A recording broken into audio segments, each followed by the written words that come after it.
غصہ پینا۔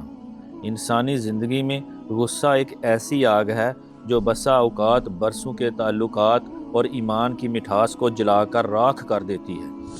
حضور رحمت عالم صلی اللہ علیہ وآلہ وسلم نے ارشاد فرمایا کہ جس نے بدلہ لینے کی طاقت کے باوجود غصے کو پی لیا تو قیامت کے دن اللہ تعالیٰ اسے اختیار دے گا کہ جس حور کو چاہے لے لے۔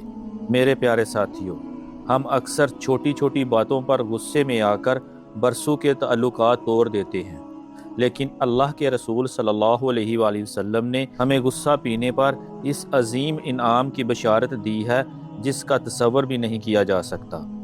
قیامت کے دن جہاں ہر انسان نفسا نفسی کے عالم میں ہوگا، غصہ پینے والے کو اللہ تعالیٰ پکار کر وہ مقام عطا فرمائے گا کہ ساری دنیا دیکھتی رہ جائے گی۔